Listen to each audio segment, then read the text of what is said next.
the City of Tampa's Barrio Latino Commission. I'm Rich Simmons, Chair of the Commission. Welcome, everyone. If you're here to present a project, you will have limited time to make your presentation, so we suggest being thorough but concise. When coming to the microphone, please identify yourself and your relationship to the project. The Commissioners will not ask any questions during your presentation. Your project should be presented in the following order: site plan, elevations, architectural details, wall sections. Staff presents staff report. We'll then ask for public comment. Please state and spell your name clearly if you are here to speak for or against a project. Your time will be limited to 3 minutes, so take some time now to summarize your comments. Following public comment, the Commissioners will then ask questions in the same order as the presentation. Next, the applicant will have 5 minutes for rebuttal. The public hearing will then be closed. After the public hearing is closed, no further testimony can be given. The Commissioners will then discuss the case and make their decision based upon Chapter 27 of the City Code of Ordinances, the Design Guidelines, the Secretary of Interior Standards, Historic Preservation Development Review Committee comments, and the testimony given today at this public hearing. The BLC can only act on items that are within our specific jurisdictional responsibility. Owner agents are independently responsible to obtain any appropriate permits and or approvals. If you haven't already done so, please silence your cell phones. And we'll start with the introduction of my fellow commissioners, starting with on my left. Hello, good morning. Chase Corley. Good morning, Vivian Salaga. Leaving Win. Good morning, Richard Cahill. And today from staff, we have Dennis Fernandez, Ron Vila, Jared Barnum, Heather Bonds, and Dana Crosby-Collier from legal. We have the minutes from the November 18th public hearing in our packet, as everyone had a chance to review. Take a motion. Motion to file the November 18th minutes. Second. All in favor of the motion, say aye. Aye. Aye. Opposed? Motion carries. Mr. Fernandez. Good morning, Commissioner. Dennis Fernandez, Architecture Review and Historic Preservation Manager. Welcome to today's public hearing, the last of the 2025 year. We look forward to working with you into the next year and wishing all of you a very happy holiday season. A couple of points to deal with before the cases are reviewed. I do have the November BLC staff approvals to submit into the record. We will accept those by motion at the end of the hearing. And did want to call to attention that the December issue of Tampa Bricks and Mortar is in your packet. It does feature, we're continuing to feature properties in Ybor City, celebrating the 140th anniversary of the establishment of Ybor City. And in doing so, we focused on the El Centro Español de Tampa, the Ybor particularly, and a rehabilitation project that's underway. And that is a segue into our preservation and progress presentation that Ron's going to be giving this morning. So I'll invite him up to the podium to do that. Good morning, Commissioners. I'm a planner for Historic Preservation, Ron Vila. And as Dennis stated, we are working on the Centro Español de Tampa in Ybor City. This is a preservation in progress for December 2025. Moving forward with the location. The Centro Español faces 7th Avenue at the intersection of 16th Street. The organization was occupied the site since the first building that was constructed in 1892. The current building is a contributing structure located in the local and national district of Ybor City and is individually recognized as a National Historic Landmark.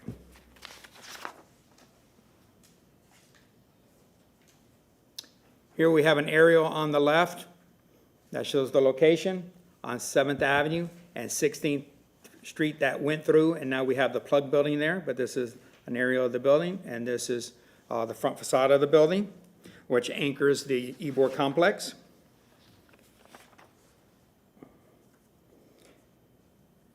The club was founded in 1891. The first building was constructed in 1892. You see the twin towers that it has here, and it had a balcony that went from tower to tower. The organization was backed by cigar manufacturer Ignacio Haya. He donated a plot of land back in the 1890s for the construction of the building. The account also describes the interior spaces were set aside for a small library and for legal games such as billiards, chess, dominoes, along with an auditorium that had removable chairs for dancing.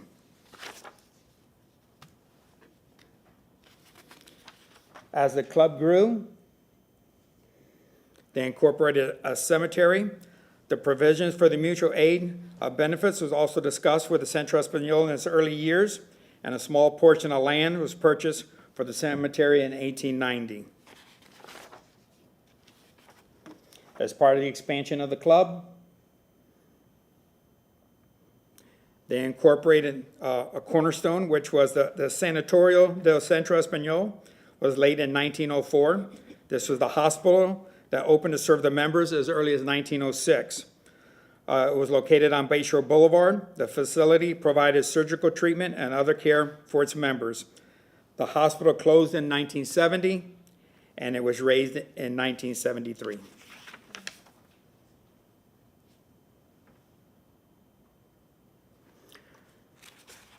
Recently, there was some damage to the structure.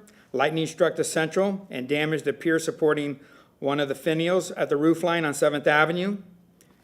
You see it here. We have been working with a company moving forward. They created a BLC number, so we're incorporated into the project as it moves forward. There was sensitivity and care to the finial. The sphere was strapped to a sling, and the pier was secured so that no debris would fall during the removal of the sphere.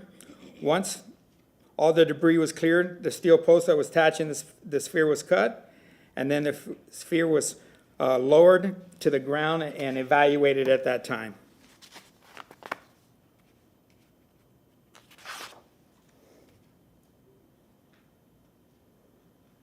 Here is showing on top how they cleared the area and then lowering the sphere. The sphere was not able to be reused, so a replica is being fabricated to match the original cast stone that was there. We're going to continue to monitor this as it moves forward. As you go down 7th Avenue, you see that there's scaffolding in place. The sidewalk has been closed off while this is moving forward. That concludes this portion of the preservation in progress. And I believe Mr. Fernandez is going to move us forward on the agenda. Thank you, Ron. It's a wonderful building, a great asset, and of course, it's got a sister property in West Tampa, also architecturally significant and owned by the city of Tampa. Moving on with our agenda, we'll move now to the disclosure of ex parte communication and conflicts of interest, and I'll ask our legal counsel to lead that discussion. Good morning. Dana Crosby Collier from the City Attorney's Office. I'd like to ask if any member of the commission has a conflict with any item on the agenda this morning. No? Thank you. And has any member engaged in ex parte communication regarding any item on the agenda? Thank you. Thank you. Moving on, we do not have any continuations to act upon this morning, so we will move straight to the swear-in. If anyone is going to be presenting information to the commission, any type of testimony or public comment, if you could please stand and raise your right hand, including staff. Do you solemnly swear or affirm that the testimony being provided today is the truth, the whole truth, and nothing but the truth? I do. And with that, we're ready for our first case, and Mr. Vila will introduce that case. Good morning, Commissioners. Moving to our first agenda item, which is BLC-26-000019. This is for the address of 2208 East 2nd Avenue. There is a contributing structure. There's a primary structure there that dates back to 1922. The underlying zoning is YC6. The request is for a variance, the reduction of parking from 4 spaces to 0. This is part of Chapter 27 96. We do have Mr. Marsh here with mobility to answer any questions along the way. In your packets, the hardship criteria is attached. You can follow along. And I'd like to go through a brief photo presentation with you at this time.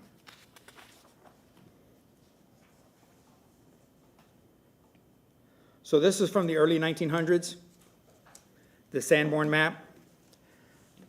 22nd Street that runs north and south. You have 2nd Avenue that runs east and west. It's an interior lot, and there was no building there at this time of the Sanborn when it was taken. It does show an alley that runs the full length from 22nd to 23rd on the Sanborn. As we look at our more current vicinity map, property in question is here. It is shaded, which indicates that it is a contributing structure, but there's one thing to note here. You see the alley, it comes from 23rd. As it heads to the west, it terminates behind the parcel on 22nd. So the alley does not run the full distance of the block. This is an aerial. You have 2nd Avenue with the building fronts, 22nd to the west, 23rd to the east, 3rd Avenue to the north.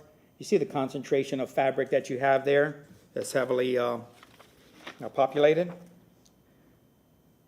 The building did come forward for some work. There was a change of use associated with the building. That's why they're in front of you today. If there was a residential craftsman-style home, the current application is to make it into a bookstore. And part of the change of use, they have to provide parking on site. So the parking is necessitated by the use and the square footage of the building. We took our cues from zoning. They need 4 parking spots on site. Today's request is they're asking from 4 to 0.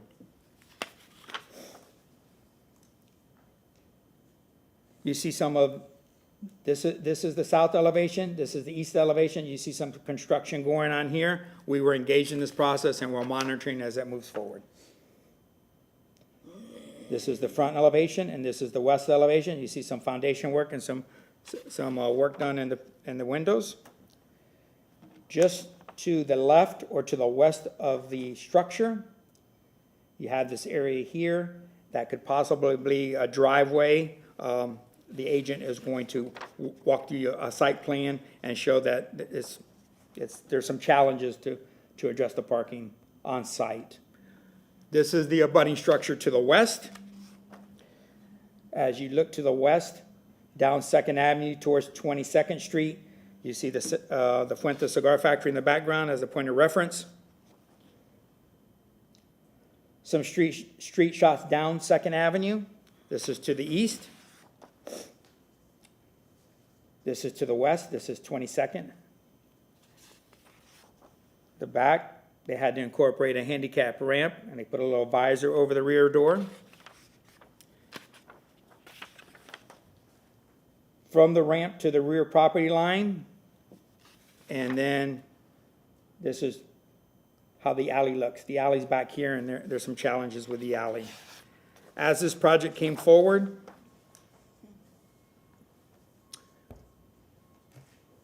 this is the existing site plan. This is what was approved. They have an entrance from 2nd Street. This is for ADA access, the ramp in the back as it comes into the door.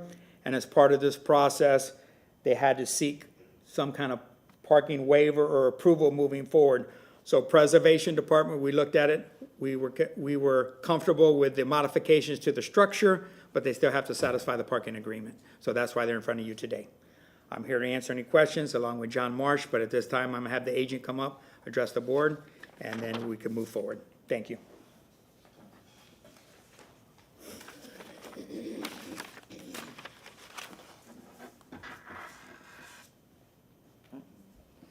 Good morning. My name is Robert Jordan. I'm acting as agent for the property and the future bookstore.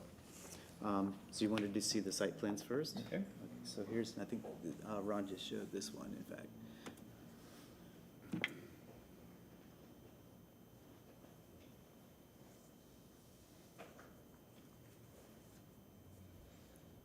Right. Okay, so these are the plans that he just showed, showing the property, the sidewalk that will need to be built, constructed, coming into the property from the street will be right here, will be 3 feet wide.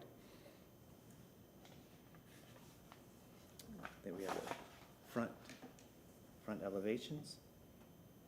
You can see the ADA ramp coming in over here. The side elevation, and you see the ramp as well.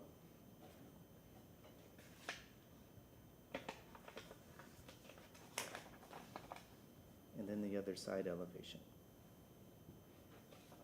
All right, and I guess I'm moving to the PowerPoint. If you could pull up the PowerPoint, please. Okay, so here we have some before and now pictures. So when the property was purchased a few years ago, it was in incredibly bad shape. You can't quite get a sense of the porch leaning, and it was kind of scary to even walk around that place. But we've done a lot of work to help preserve the building, and the work is continuing and will be completed hopefully very soon. So Bookends is the name of the store that will be housed here, and who we are. It's Laurie and Teresa Rodriguez. Teresa's here. She's my wife. Laurie's my sister-in-law. And then I'm Robert Jordan, and Bill Person is Laurie's husband. So Laurie and Teresa are the owner-operators, cooks, book purchasers, book managers, everything involved with that. And then Bill and I help where we can. So here is kind of a rendering of what the front of the bookstore will look like once completed. And here we have a rendering of kind of the spirit of what we hope to achieve. Laurie and Teresa's great-grandparents worked in the cigar industry, and the cat with the mustache is modeled after her great-grandfather. And the lector, who's the rooster, is actually one of her great-great-uncles.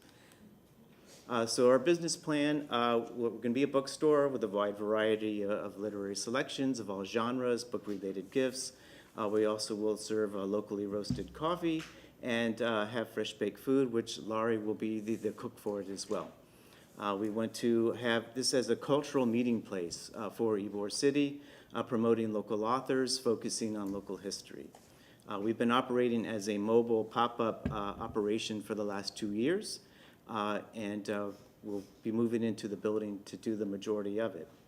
So the connections to Ybor, as I mentioned, all of Laurie's and Teresa's great-grandparents were immigrants who settled in Ybor City, and most of them worked in the cigar industry. One was a plumber who had a shop on 7th Avenue.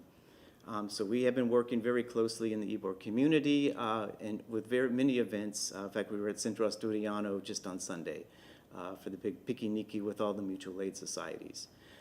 And we want to maintain the spirit of El Lector by presenting information to the community.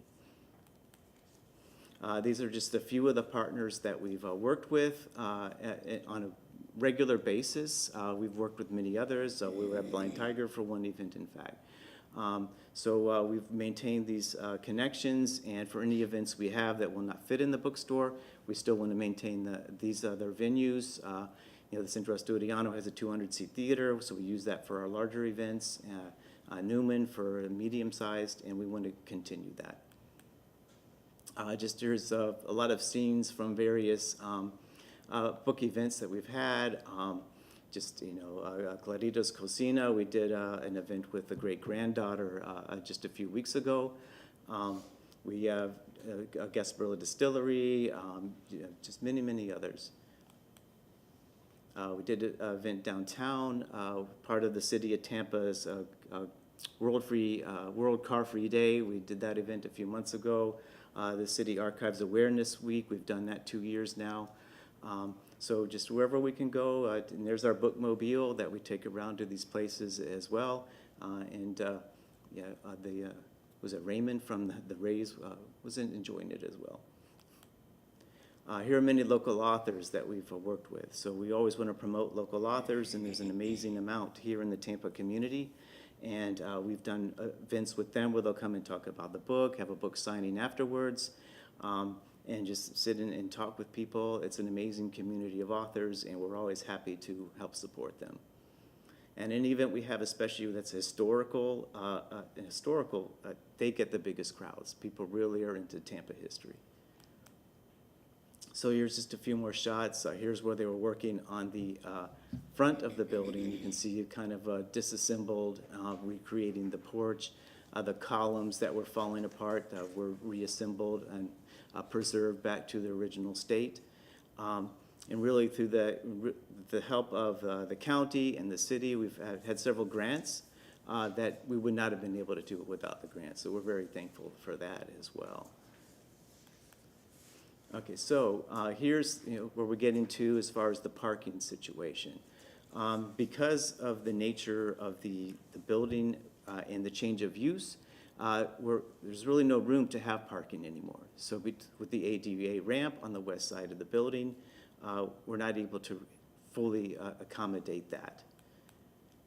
And then and I don't know if we get to the back alley, which is, well, we'll get to that in a second. So here's the front of the building. So you can see where the ADA ramp is in kind of the orange color. It's right on top of where the sidewalk needs to be built for access from the street. So there's really insufficient room to have an ADA space there at that point. So we were advised by the city staff during the planning meeting. The original plan was to have a courtesy space, but that can't be done because you have to have an ADA space, but an ADA space cannot fit there. And so in the comments that were natural resources, addressing their trees along that side of the building as well. So we had the arborists come in, do the route check for the ADA ramp to go in. Everything was good. So the ramp is in there and the trees are maintained as they should be. And then as far as the alley is concerned, the alley is non-existent. There's sheds, fences. You can't see that even an alley was there. So over the years, those things happen, but that's why there's no access from the rear of the building. The original plans called for people to access the property that way, but that's impossible at this point. And we can't ask everyone to move their stuff, I guess, and recreate an alley anymore. Okay, so the alternatives to parking, there are many, many alternatives to parking that people use right now. HART runs many different routes into Ybor. The Tico streetcar runs from downtown to Ybor. In fact, we did the Christmas market at Water Street last week, and many of the people that live down there, when we were telling them about the bookstore, that, oh yeah, I just ride the streetcar to Ybor all the time. It's a great free way to get there. There are many paid parking lots throughout Ybor. Most are located more towards 7th Avenue, but there are many spots where people can do that and to walk from there. We park at the site and then walk to places all the time. Here's one of the City of Tampa's publications showing the many different ways to get around Ybor. And you see there's bike share, e-scooters, shuttles, the streetcar, many ways to get around for people to park in these other locations and get to the businesses that are in Ybor. Again, another map showing many of the parking locations within Ybor. And you see most, again, are starting around 4th Avenue going north from there. Again, e-scooters are all over Ybor, rideshare.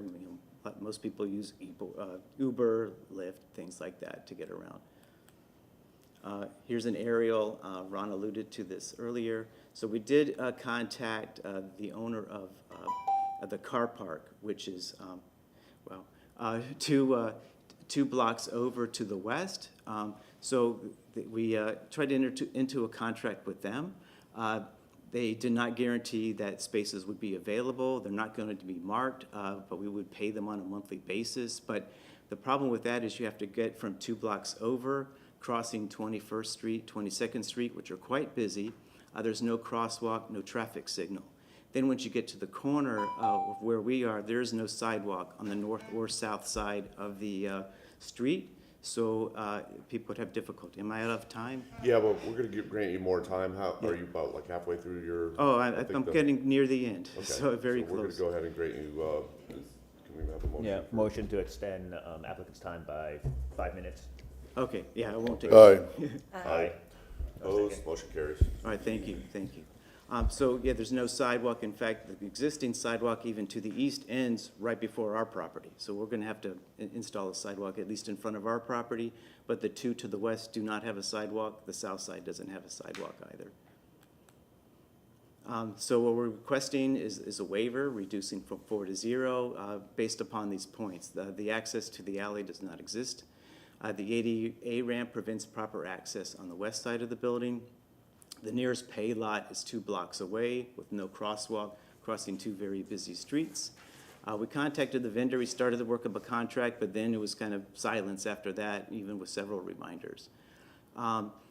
There's an unpaved lot across the street that it's really not a parking lot, and as far as we know, the neighborhood associations don't like unpaved lots, and they're not, guarded by security or lighted or anything.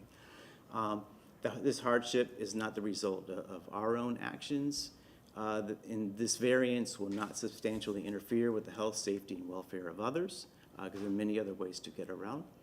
And the variance is in harmony with the chapter and adopted Tampa Comprehensive Plan, so therefore, we're requesting the BLC to grant this variance under chapter noted there, to reduce the number of required spaces from 4 to 0.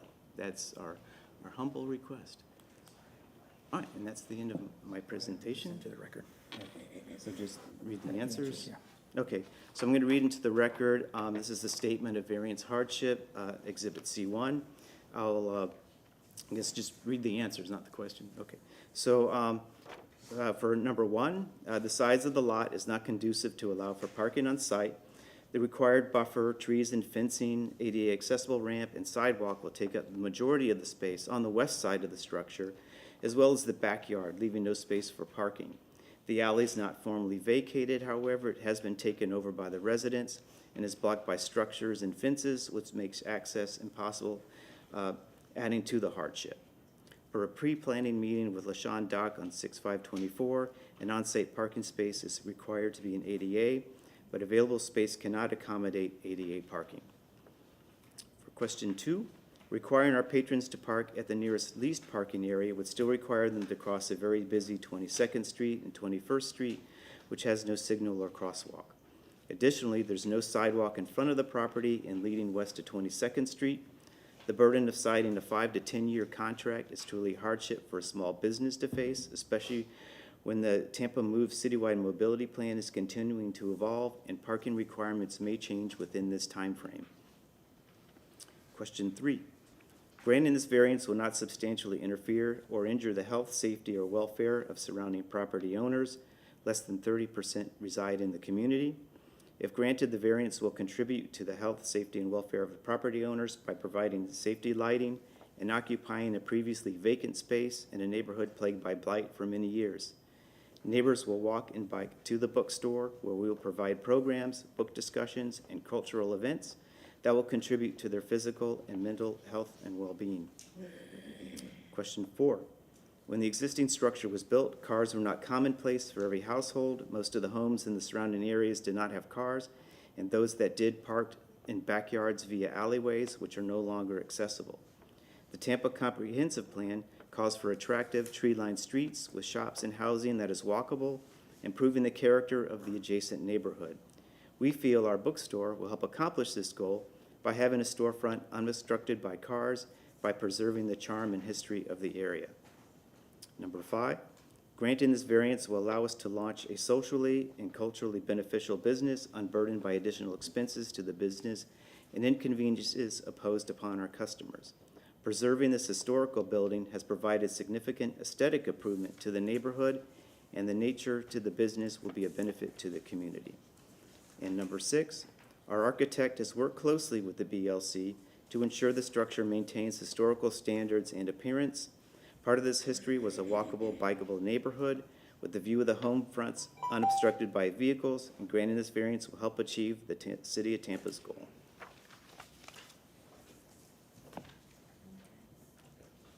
Questions? Okay. All right, thank you. Good morning, Commissioner. Ron Wheelam, staff of Historic Preservation.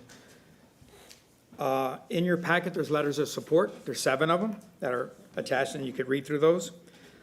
Staff feels that the application has satisfied the Code of Ordinances of Chapter 2796. It is a complete presentation. When we go through the variance request, it's a finding of fact. It's what's unique and singular to this particular parcel. So read through the 6 hardship criteria.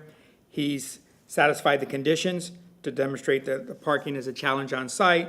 He looked at alternative sites to meet the City of Tampa code within 1,000 foot. He showed some graphics for that. And as part of this request moving forward, an ADA ramp had to be applied to this site. And he showed on the site plan, and it's under construction now. So I'm here to answer any questions, and Mr. Marsh is here as well. Very good. Thank you, Mr. Vila. Anyone here from the public wishing to comment on this case, please come to the mic. Mr. Marsh? John Marsh, Urban Planner 2, Transportation. I did do the transportation review for this case. I also went out on a site visit. They are correct that since it's a change of use, the code would require 4 spaces. The alley is not practical. It hasn't been in use. There looked like there was a structure there that looked like it's been there since World War II, trees. I could not get into the alley. Even if I could, even if the alley was open, there's not enough backspace for any kind of practical parking to code, so that's off the table. We object to this variance to 27178-1 from 4 to 0. We do not object from 4 to 1. In our opinion, there is just space for an ADA space on the private property. If you do grant a variance from 3 to 1, then you would also need to grant for an ADA space to meet code. It would need a variance to 27283-12H1 to allow maneuvering in the right-of-way, because it's got to back up. But you know, if there's any parking, our first priority is to meet ADA. So in our opinion, given the survey we got, given the site survey, I don't know if the natural resources comment, we think there is just space for an ADA, a van accessible ADA space on private property in the front. We're only looking for transportation. We're not looking for historic pattern, so. Thank you. Anyone else from the public wishing to comment on the case? Okay, seeing none, we're gonna go, commissioners will ask questions of the applicant. Mr. Torres. What you have to ask? What,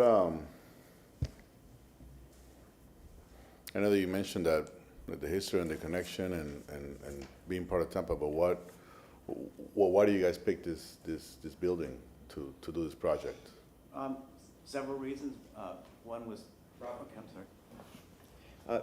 One, we wanted to be in Ybor due to the family connection to Ybor.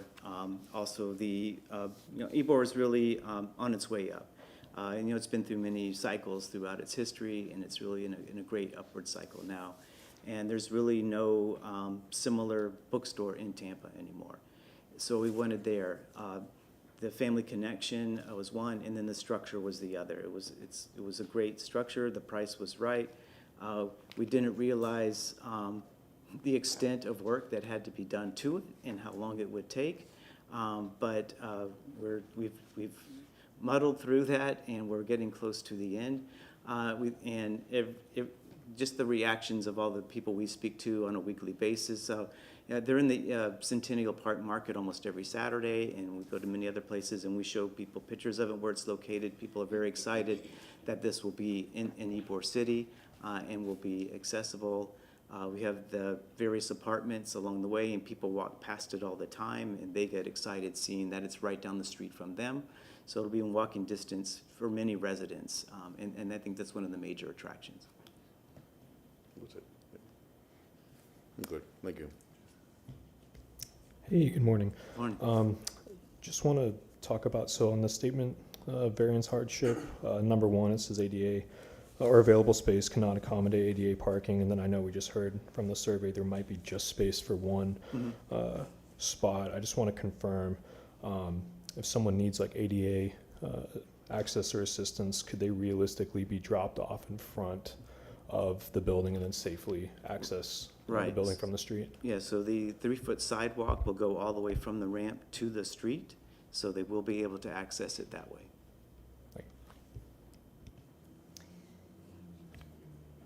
If ADA is on the street in front of the building, will that be a dedicated space so that another vehicle could not park there? Not in the street, no, that's not ADA compliant, or as far as I know, you cannot have a marked out space on the street.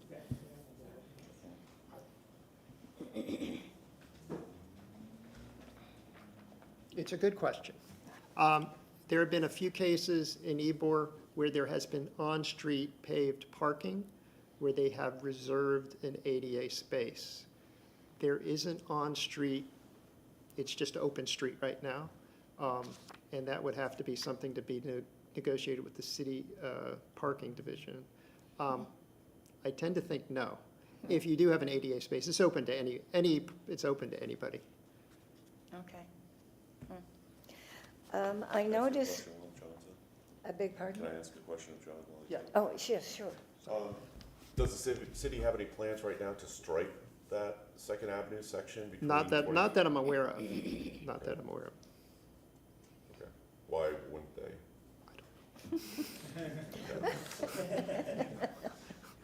And I know like on 4th Avenue and 5th Avenue, there's some ADA type spaces that are designated on-street parking. They're not fully compliant, but Generally, when they started to do that, when the density has gotten much higher, sure. you know, and then everybody starts putting driveways everywhere. You've been in those meetings where suddenly they're knocking out all the spaces, so I don't think this area is quite there yet. So does the city have any plans, let's say on the east side of Ybor, 22nd and east, to start striping parking spaces in that area? Are there any? I don't know. I mean, I could go get that information and come back at another Yeah. meeting, but I'm not aware of that. Okay. I think there's a lot of development that's happening on that side, or is gonna be happening, so I think that needs to be active, and I think we're hearing from residents that, parking's becoming an issue out on that side of Ybor too, so I think that's probably something to put on everyone's radar. Okay. Thank you. Sorry. Oh, sure, no problem. I noticed if you're providing an ADA path, I believe I heard earlier in your presentation that there is no sidewalk in front of the building. Did I hear that correctly? Currently, there isn't, but we'll be putting one. Yeah, we are required to put that. Can you put up the site plan or maybe show that aerial for that area? Did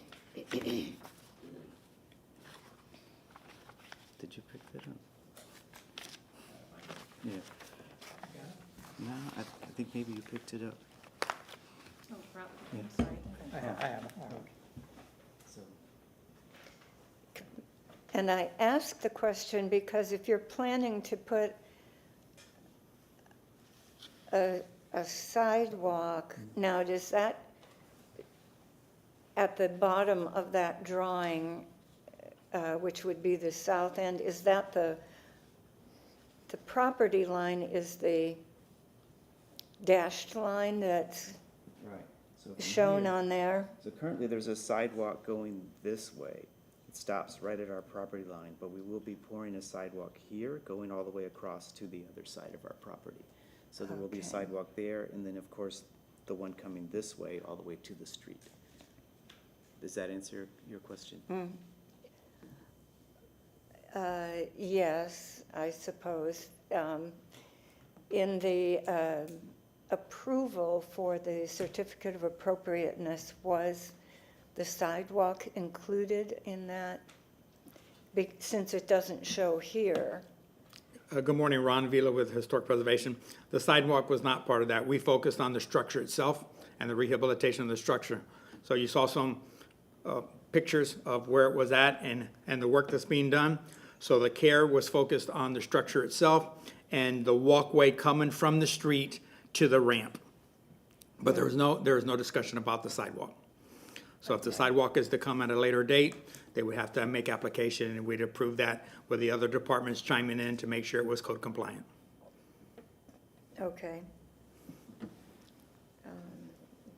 The site plan also, you had indicated in your presentation that that transportation might be by scooters or bicycles or whatever, but the plan doesn't show bicycle parking and designated space. So, Can you, right, yeah, so. let me get is turned- that what that is let there? me get- Okay, so right here is a bike rack, so bike and scooter rack. Okay, Yeah, right all there. right. Okay. No more questions. So we saw that you had put up the plan, you had looked to the west for the village, trying to negotiate the parking there. I think part of it is a 1,000-foot radius, so was there, is that the only parking lot that was within that 1,000-foot radius? Is there anything like northeast or I south? think from the that? the next closest one would be north of the Gasparilla Distillery on Fifth Avenue. There's a Evolution car lot there. Other than that, there's not many others in that area. Once you start hitting about Fifth Avenue, there are not a whole lot of paid parking lots available. And are you able to put on that site plan where you showed the overlay for what the ADA parking would look like if it was, trying to squeeze it onto the site there? I think it was part of your PowerPoint, or I'm not sure you did a drawing for that. Was it this one? No, it's part of your No. site plan. It showed like I think it was in the red, what the ADA, what the driveway would look like with the ADA parking spot, if you were able to fit it Oh, from on the on the presentation? side. I think it was part of the presentation. Yeah, it was in the PowerPoint. That was on, yeah. PowerPoint. Right. So let's see here. How do I get that back on? Pull up the PowerPoint presentation, please. Yeah. There.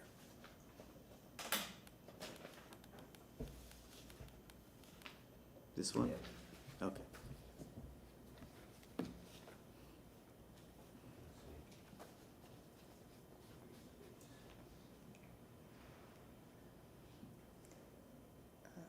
And could you go over where you maybe disagree with transportation, why the ADA space would not fit from this markup?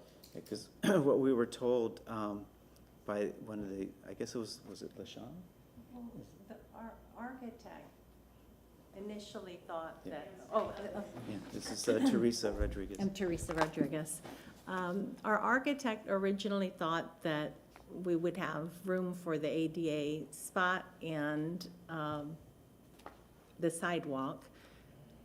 But then when they went in there and they measured again, she said, we thought, but there's not enough room, but we can include a courtesy space instead of the ADA space. But then we were informed that if you have a space on site, that it has to be ADA, and that a courtesy space would have to be removed from the plans. So we're going by what our architect told us. And the property, where the fence is on that property is not the property line. It has, we lose a little bit of property. The fence is, Yeah, actually, Is- it's not to our right, property line. it's not to our property Even line. showing there, we would be into the other Right, person's property right. if we had to move that over. and then on the transportation plan, that diagram that we just looked at, I don't know how to interpret plans, but it looks like the spot is on top of the sidewalk, not to the left of the sidewalk. So I don't know if they would remeasure if they would find that there isn't enough space. We would love to have an ADA space there, but we've been told the space can't accommodate it, so. Good. John, from transportation? It's the nature, if you can show that picture again. It's the nature of the poor drawing tools that we are allowed to have. That's just I drew the apron in kind of a pink, a light pink, and then the overlay with the sidewalk, which they have to put in anyway, just kind of Right. gives you that, I don't know what you want to call that, fuchsia-like color. That is not the parking space, that's just an overlay of showing where the sidewalk and the apron go. Because we always want to show the sidewalk going through the apron. So the space is up above. Given the information, I mean, if there isn't enough physical space to put in an ADA space, then they can't put in an ADA space. But given what I had to draw with, so, you know, I don't know if that needs to be revisited, that dimension. I believe zoning, normally, if you have a business parking lot, you are supposed to be able to enter the lot, park your car, and exit without backing into the right-of-way. In this case, we were asking for that variance to back up because, you know, we're looking at, you know, rehabilitating a contributing structure that was once a house, and there's only so much space. But that overlay, that's just like a graphic anomaly. It is just fitting. Right. I mean, it's one of these things where you really would want to go out there and have everything staked and space it out exactly. Also, it's abutting the structure under the overhang. So it is very tight. It is a van accessible space, and a van accessible space is pretty generous. And, Because the Florida statute says the first space should be a van accessible space.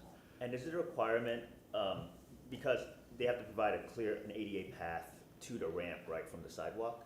And if a parking spot blocks that, if the ADA parking spot blocks that sidewalk and that clear path, is that?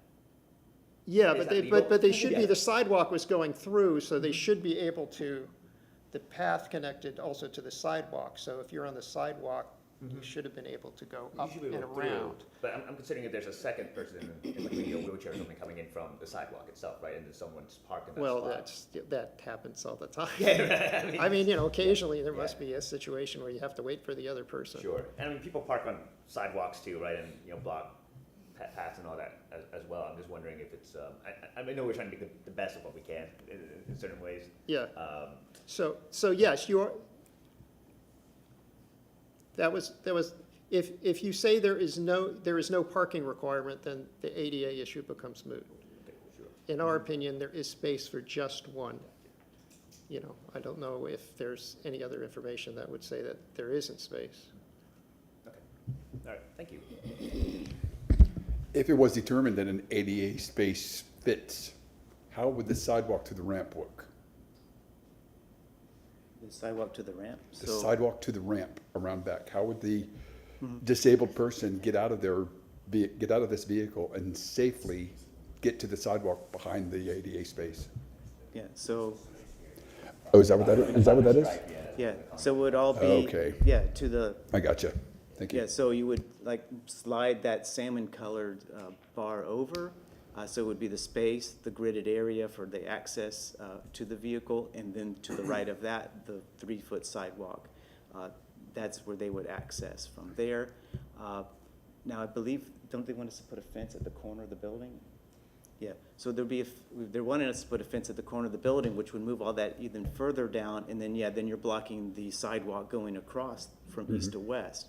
So, you know, since they might be parking into the sidewalk, right, On this plan, or not?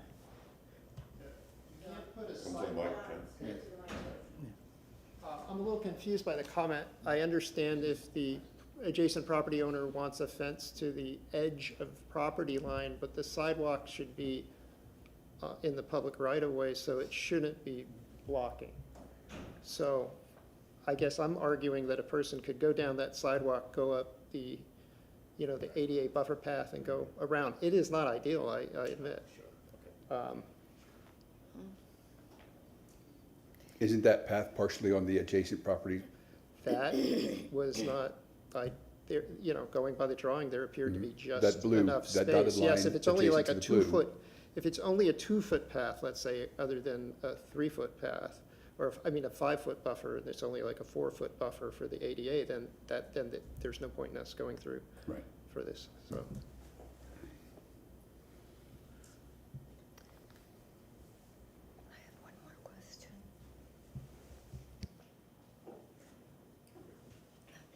If this proposal were to go into place, has anyone taken a look at how that would impact the percentage of impervious on that site and throw it into another state of non-compliance? So that access from the street, it does have to be impervious pavement.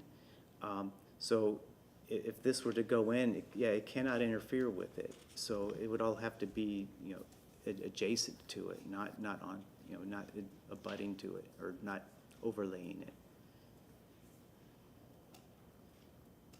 it. Just so we make sure we're understanding everything here, from the front of the structure, you've got a purple line there. That's an existing retaining wall?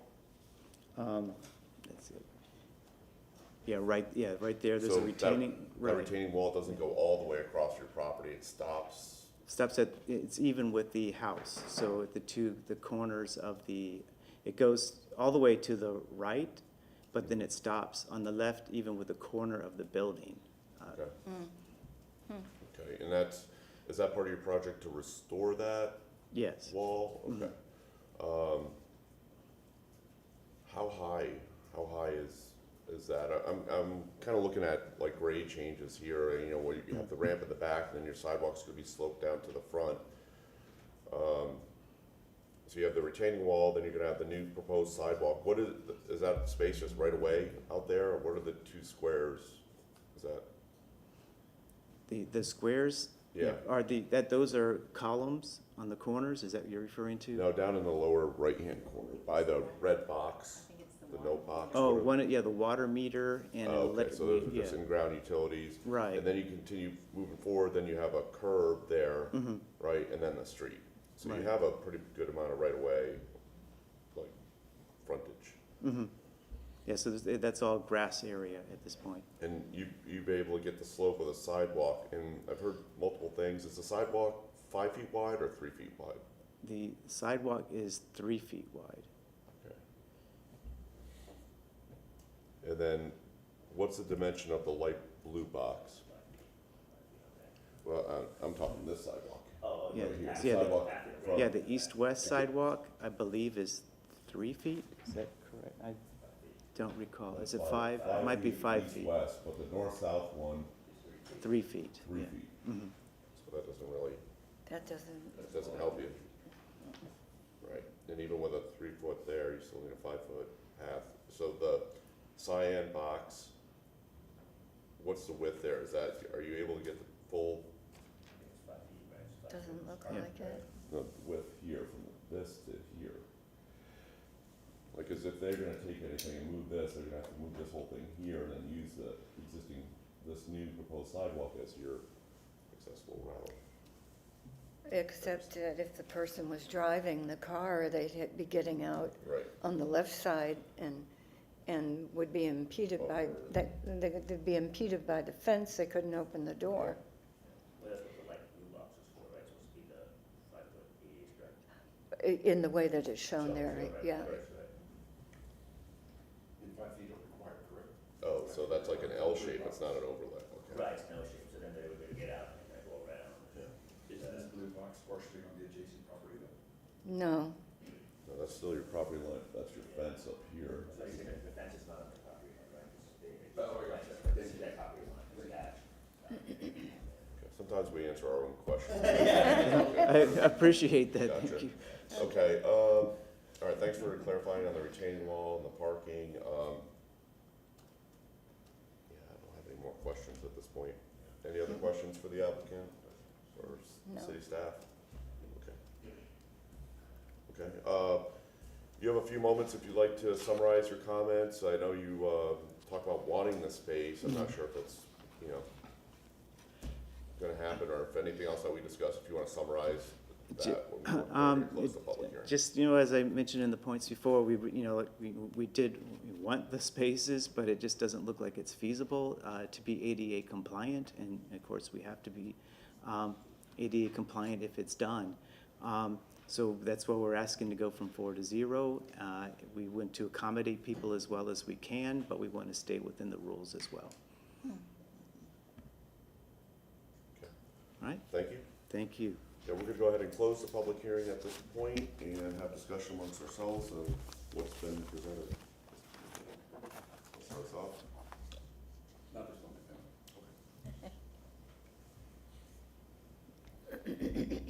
I mean, we're down to a game of like half an inch here, kind of thing, right? So Yeah. I think if they want the ADA parking spot, and I think it would be great if we could provide the ADA parking spot, but given our information, I mean, we would need a very accurate survey to make that determination. Is something I'm not sure, we can't really make like an if-then sort of kind of motion, right? So,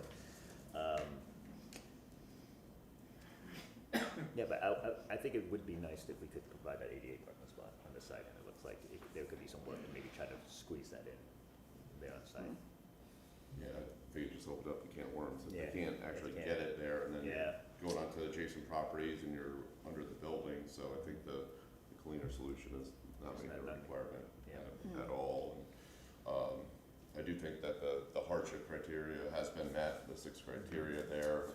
I think they've exhausted their efforts to make this work. And I think, it's part of, being an urban village, really, that promotes walkability, and I think the owners seem very responsible, so they make accommodations for 88 people to, visit their store, and they've done the right things by having the bike rack out front and promoted the multimodal transportation options, and, so I think there's the hardship criteria have been met here.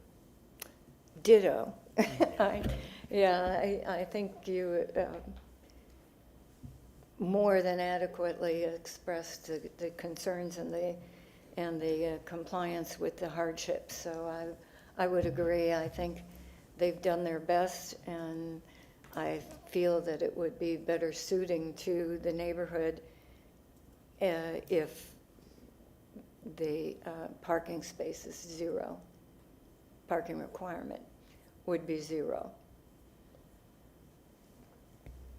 Yeah, just to echo those statements, I totally agree. I think the agent's done a very good job meeting the hardship requirements. I was just going through my notes just about like, if the courtesy space is van accessible, why couldn't there be like a disclosure or something of like a ADA vehicle only this large could park here, but then there isn't the accurate survey to make that work, and it's kind of iffy. So, but I agree that the agent has done everything to meet the requirements. So, Agreed. Short and sweet. Okay, this is a tricky motion. This is the variance, right? So we can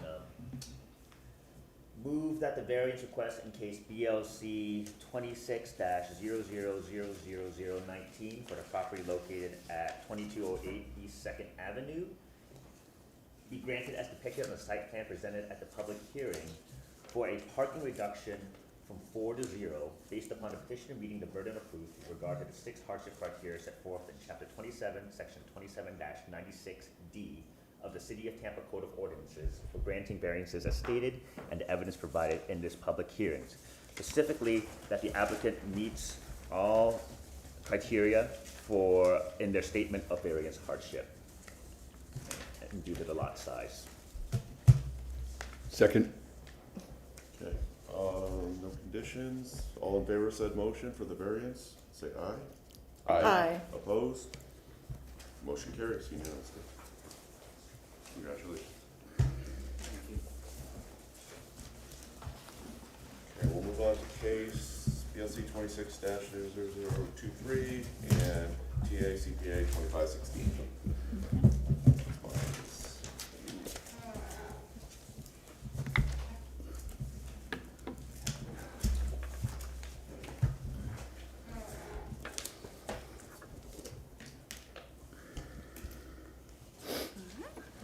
PowerPoint up, please.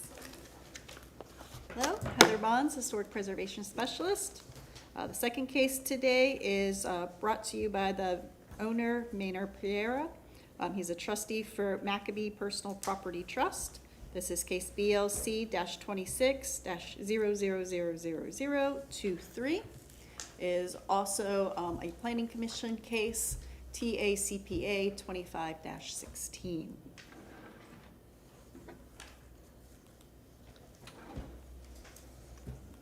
Maybe not. All right, there we go. This is a request to City Council, or a recommendation to City Council to approve a comprehensive plan amendment from R20 to R35. I'll briefly introduce this case with a photo presentation. This site is part of both the local and National Register Ybor City Historic Districts. It is a contributing structure in each, and it was built in 1914. The structure was actually moved as part of the interstate expansion. So this is the former location at 44 East 14th Street, as shown in the 1915 Sanborn map, the red color indicating its brick exterior, and the current location, which it has moved to, which was once East Michigan, now Columbus Avenue. That is the location in 1929. This is the aerial. It shows that the structure is now located at the southeast corner of Columbus and 13th Street. And these are some historic photographs from when it was at 1822 East 14th Street. I like this picture from the railing because it shows the former interstate before the expansion. And for reference, that water tower is where you see the U-Haul tower today before it expanded. The interstate probably goes right up to where that railing is today. And here it is today. This is facing north. This is the east corner elevation and looking west down Columbus. This is the empty adjacent lot that is used as kind of a recreational space for the unit owners there, or occupants. And this is the rear of the structure. This is the current dedicated parking area. Again, looking down Columbus and looking the other way down Columbus. These are the homes across the street. The structure on the corner, the opposite corner on Columbus. And looking out the alleyway. It does have an open and usable alley, which they access the property from. And with that, I'd like to invite the applicant or his agents up to present their request. I believe he's going to be using the...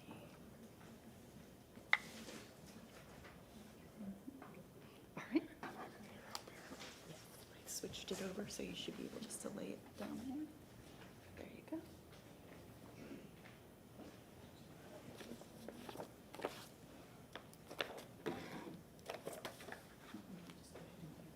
Good morning, Commissioners. My name is Maynor Perea. I'm with Maccabi Property Personal Trust, and he is Jerry Uran. He is the architect of record. Morning. He's going to be the one elaborating and providing more details as far as the parking site plan that we can see on the screen.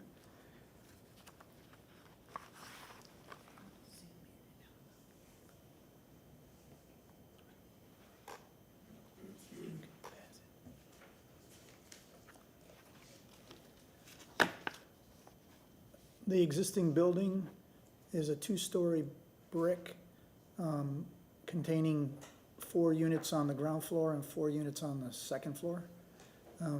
They are 4 efficiency units and 4 one-bedroom. The required parking count, according to the code, would be 1 unit, 1 space per efficiency and 1.5 for the one-bedroom.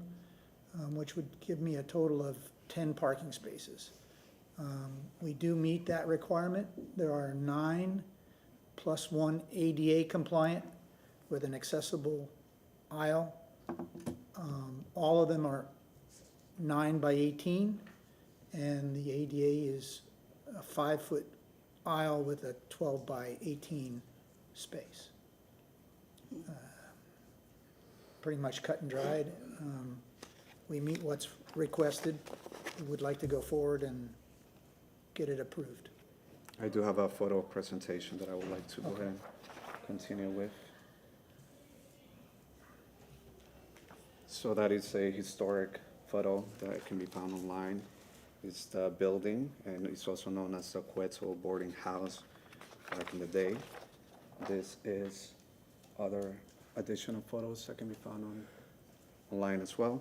The building was built in 1909. It's a 2-story brick building, and it's one of the few buildings that can be seen as an example of boarding houses that, house newly arrived cigar factories in Ybor City District back in the early 1900s. This is the photos of the existing structure. You have the front facing Columbus Drive, which is on the north, and then you have the back facing the alley. The back is on the left-hand side. You have additional photos of the front of the building on the west, and then you have front of the building on the east. This is a map amendment on site. It kind of identifies, you can see the yellow arrow pointing at the building, and you have the details of the building on the left-hand side. The current designation, it's R20, which allows a maximum of up to 4 units. That includes single-family homes, duplex townhomes, multifamily, so on and so forth. And the proposed, it is for an R35 that would allow us up to 8 units, including single-family homes, multifamily, duplex townhomes, so on and so forth. To continue, the proposed to change the site future land use from R20 to R35. The change aligns with the surrounding development patterns, allowing higher density while maintaining compatibility with the character of the neighborhood.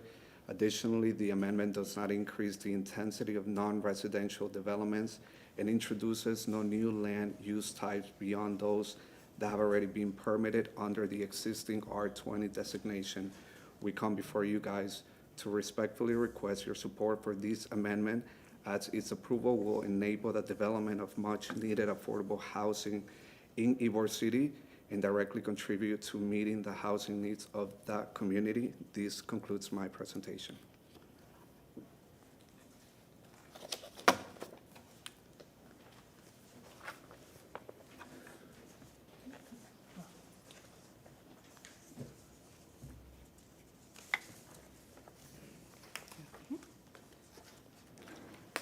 Thank you very much. I'll now present my staff report. The BLC is granted the authority to provide a zoning recommendation to City Council. The BLC considers how the zoning change will affect the site, the aesthetics, the integrity of the appearance, and the site as part of the district as a whole. The evaluation criteria also is reviewed by the Planning Commission, and we have them here as well to present their staff report as well. So I'll have the Planning Commission step up and present their side of their findings as well. Just the overhead.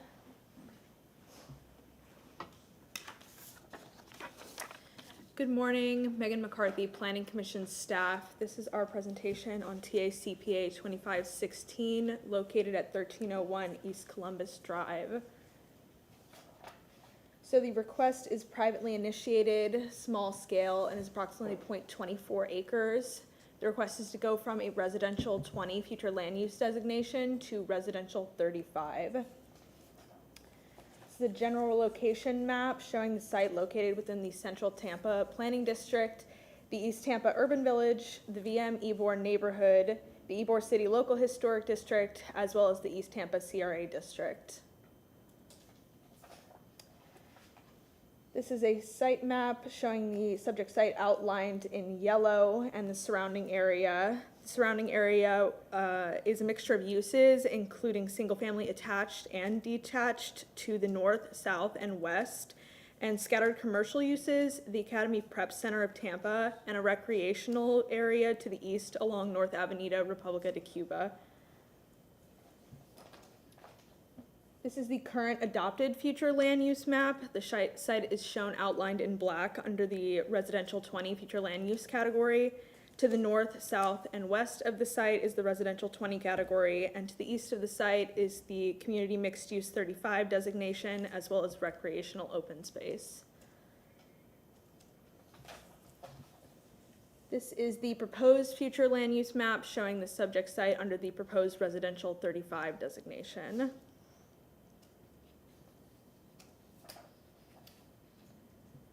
Under the adopted FLU of residential 20, the site can be considered for 4 dwelling units. The site could be considered for 20,908 square feet of commercial uses, subject to locational criteria under the residential 20 category. Under the proposed R35 designation, the site may be considered for 8 residential development units and 20,908 square feet of commercial uses, as the site is currently allowed a 2.0 floor area ratio within the Ybor City Local Historic District, and this will not increase with the approval of this request. The proposed R35 designation may result in the increase in residential density with no increase in commercial intensity.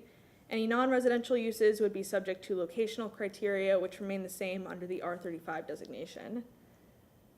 We also sent this request to our partner agencies, and there were no objections to the request. The following policies, including historic preservation and residential redevelopment, were considered by the Planning Commission to formulate a recommendation. The proposed amendment was found consistent by the Planning Commission under the maintaining neighborhood character and compatibility policies, as well as ensuring an adequate supply of housing policies. The recommendation by the Planning Commission is that the proposed map amendment be found consistent with the goals, objectives, and policies of the Tampa Comprehensive Plan, and this concludes my presentation. If there are any questions. Thank you.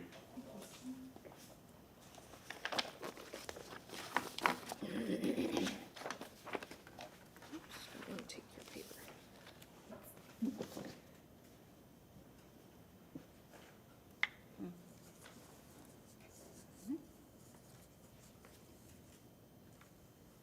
And so in our staff report, we agreed and concurred that the request is consistent with conditions with the City of Tampa Code of Ordinances, per the dates dated October 29th, 2025.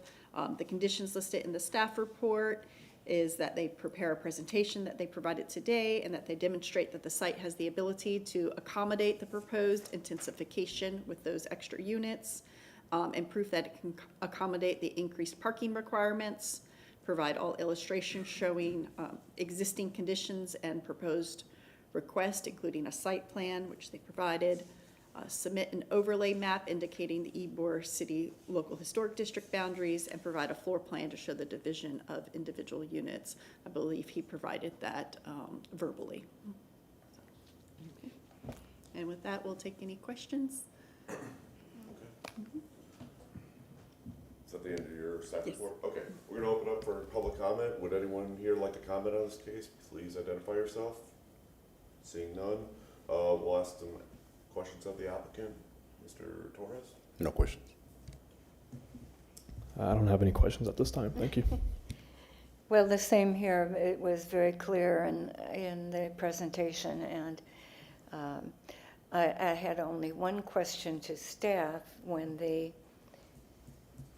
floor plans are eventually developed, will that have to come back to you for review? Not the interior floor plans, no. Okay. But it does not appear that anything on the exterior of the building is being modified based on those descriptions.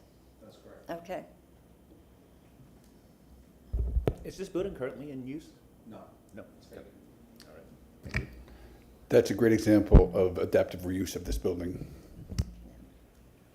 So the current building is vacant right now? I thought there was like 4 units being used in there, or? No, the building sits vacant, Okay. remains vacant until we're done with this process. So you're going through the renovation process right now to accommodate 8 residential units within that existing shell. You have the parking, but basically to get 8 units, you can't do it without a comp plan amendment. That is correct, Right? yes. So right now in the current entitlements, if you would, you're allowed 4? That is correct, up to Okay. 4 units. So we're yes. within an increased future land use that allows you to develop up to 8 units in that existing footprint. That is correct, yes. Okay. You have the parking to meet that requirements. Yes. And is there any plan to develop the eastern part of your site that's open where the recreational space is right now? We don't have any plans, it's gonna remain as is. Okay, okay. Okay. Okay, you have a few moments if you want to, I think we're done with questions. You have a few moments if you want to summarize any of your presentation, or we're going to go ahead and close the public hearing now. Yeah, I mean, the idea is for us, as I mentioned in the presentation, for us to be able to increase the units within the building so that we are able to provide affordable housing. The building remains vacant, and after we are done with this process, we're gonna kind of go with the city to be able to do all the permitting and everything that is required for us to be able to make sure that the building meets the code. Great. Yeah, thank you. Okay, we're going to go ahead and close the public hearing. Any discussion on the case? I think it's a nice adaptive Yeah. reuse project, as mentioned by my fellow commissioner. And then, yeah, some more, smaller, more efficient units would be nice for you, or just for, you know, some more affordable housing. Yeah. Totally agree. Discussion. No questions, no? I think it's a really neat and historic building, and looking forward to the end result. Same. Yeah, I think it's a nice project. I always admired that building. I think it's a real nice building. I'm glad to see something's happening with that. That Columbus corridor is really coming along. There's a lot of development, and I think that this use is very compatible with the multitude of uses and the density that we're seeing on Columbus there. And I think you're applying for the Barrio today for this. That goes to City Council for your entitlements, but I think you're also in the East Tampa CRA, so there's probably some CRA dollars that will help your project along as well in the future. So move to recommend city council approve BLC 26-00000023/TA CPA 25-16 for the property located at 1301 East Columbus Drive for the proposed comp plan amendment from R20 to R35 for reasons that it meets land use goal 16 to retain value, reminders of our past while developing valued historic resources for future generations, and land use goal 19, protect and preserve Tampa's historical, architectural, and archaeological resources. I second. All in favor of said motion, say aye. Aye. Aye. Opposed? Motion carries. Congratulations. And I think we need to have a motion to receive and file documents, So moved. including the staff report and everything today. Second, all in favor of said motion, say aye. Aye. Opposed? Motion carries. And seeing no more business in front of us, we are in adjournment. I hope everyone has a great holiday season, and we'll see you in the new year. Thank you.